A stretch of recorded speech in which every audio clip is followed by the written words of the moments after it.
Well, Pool C has been shaken up pretty nicely at the Rugby World Cup. Fiji beating Australia 22 points to 15, and it means that Wales-Australia next weekend is going to be absolutely blockbuster. I cannot wait for that. I'm going to be at that game, so certainly one to be excited about. But in this video, I'm looking back at what we've just seen. I'm here in Nice in preparation for England against Japan, so just been watching it in the media room. I've dropped down here just to find somewhere a little bit quieter to record this video, but I'm going to get into that. Where did it go wrong for the Wallabies?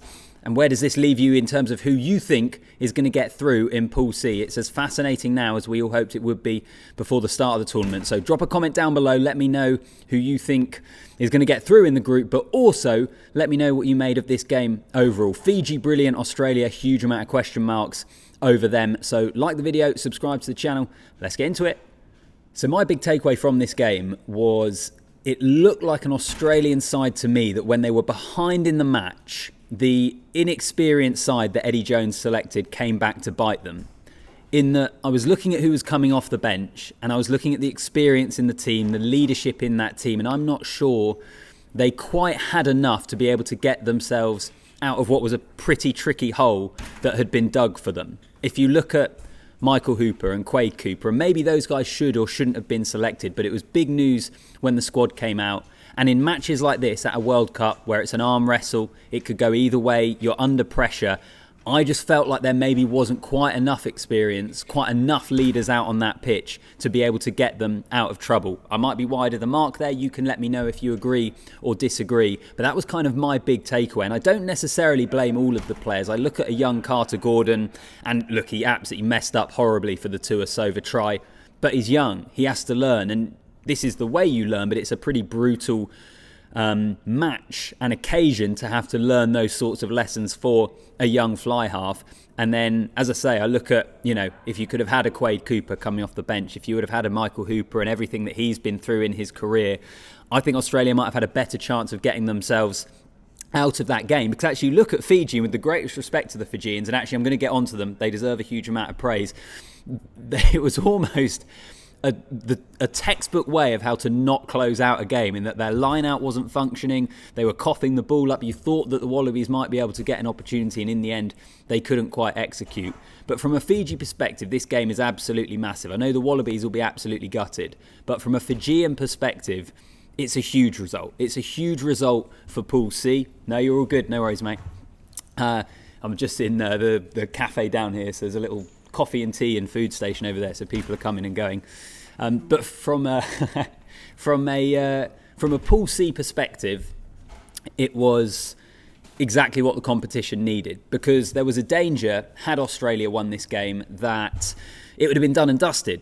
Wales-Australia next weekend would have still been a big game because it would have probably determined who came top of the pool rather than second in the pool, but it wouldn't necessarily have had that kind of winner takes all or knockout game feel that we're now going to get. So that's the reason I think from a neutral point of view it's exactly what we needed. And the fact that Fiji are a side that a lot of people were hoping would be able to make that step up in this World Cup. They'd have been disappointed what happened against Wales. They've now got a victory against the Wallabies. Now they need to go and back it up, win the rest of their pool games and see what happens. And bonus points are going to be huge here. Those 2 bonus points that Fiji got against Wales could be absolutely crucial. It's why they might be a little bit disappointed that they missed the kick at the end to take a bonus point away from Australia, because you look at how this pool is shaping up and it could go any way now. It's so exciting from a neutral. It's torture if you're Welsh, Australian and Fijian, but the rest of us will just be strapping ourselves in and trying to enjoy the ride.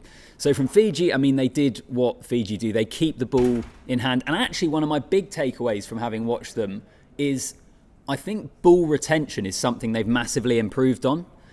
I just feel like they're able to keep hold of the ball more. They're able to go through the phases more. And that's an area of a game that I think previous Fijian sides maybe weren't so good at. Yes, we knew that they had game-changing players and so much stardust throughout their team, but it was kind of the more tactical, bit boring but sensible style of play that you have to be able to do. In fact, not even style of play, but just being, as I say, ball retention. And I think that's clearly something they've improved. The scrum is looking strong. Line out they do need to look at. But they were brilliant. Tuasova is just an absolute freak. Semi Randrandra playing on the wing today. We know everything about what he can do. The scrum half I won't pronounce his name because I'll butcher it, but was brilliant as well. So much to like about this Fijian side, and they've put themselves in a great position of getting into the quarterfinal. And as I say, it just makes that Wales-Australia game so much more exciting. So huge congratulations to Fiji. Their fans make themselves heard. They're pretty much everyone's favourite second team. And from a neutral's point of view, it was the result that I think a lot of the tournament wanted. But as I say, from an Australia point of view, not good. Penalties conceded, coughing up the ball, not very accurate. Their try shouldn't have even stood in the first half. It should have been a penalty at the other end. So they were almost fortunate to get the one try. They got the 3 points early in the game. And after that, the Australians were pretty disappointing. So where does it leave this Eddie Jones side? They don't have a huge amount of experience in it. There has always been somewhat of a sense that they are building to 2027 and the Lions Tour. They can still get out of this group, but again, I think there is further evidence that they are not in the best place. And are they in the sort of position where they can mount a serious challenge at this World Cup? Because if they get through the pool, then who knows? They'll still back themselves to get to a semi-final. But I still think there are quite a lot of question marks over this Australian side, over the experience in it, and also just the execution of their game plan at the moment. There was a lot of basic things. The penalty count was way too high. Their accuracy wasn't good enough. There are things that you would have thought someone of the experience of Eddie Jones would have been able to get this side playing better. I know they're nowhere near being the finished article that they would hope that they are, but at this moment in time, if I was a Wallabies fan, I would have probably expected a little bit more from them. So that's kind of where I am with that game. Really exciting. Once again, Fiji providing one of the games of the tournament so far, and a huge result for them. Pool C, as I say, is wide open. So leave a comment down below. Make sure you like the video and subscribe to the channel as well, and I'll see you in the next one.